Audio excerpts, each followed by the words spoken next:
Doppler effect में actual में जब सोर्स और ऑब्जर्वर एक दूसरे से करीब आते हैं तो फ्रीक्वेंसी इंक्रीज होती है। ये एक्चुअल इंक्रीज नहीं होता, बल्कि ऐसा मालूम होता है कि फ्रीक्वेंसी इंक्रीज हो रही है साउंड या लाइट की।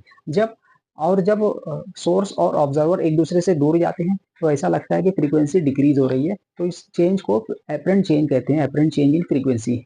इसका जनरल फॉर्मूला है F dash is equal to V plus minus V not upon V plus minus V S into F S. यहाँ पर एफ डैश क्या है, ये एपरेंट फ्रीक्वेंसी है या चेंज इन फ्रीक्वेंसी से कहेंगे। यहाँ V for velocity of sound है, V V naught is the observer velocity और V S is the velocity of source, F S is the actual frequency of sound और light. अब यहाँ पर चार केसेस हम लेते हैं।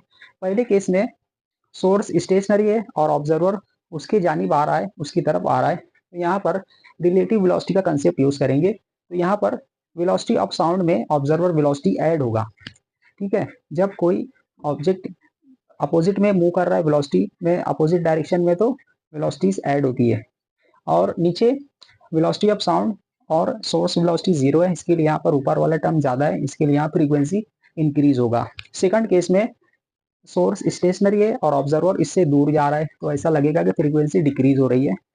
तो यहाँ पर velocity of sound minus observer velocity होगा और नीचे वेलोसिटी ऑफ साउंड और सोर्स वेलोसिटी जीरो है, इसके लिए यहाँ पर ऊपर वाला टर्म छोटा है, नीचे वाला टर्म बड़ा है, इसके लिए रिजल्टेंट क्या होगा, फ्रीक्वेंसी डिक्रीज होगा।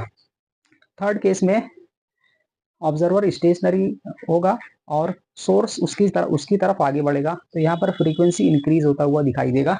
इसके लिए यहाँ पर velocity of sound observer velocity zero है और velocity of sound minus source velocity होगा। ठीक है, नीचे वाला टर्म छोटा है और ऊपर वाला टर्म बड़ा है, इसके लिए यहाँ फ्रीक्वेंसी इंक्रीज होगी।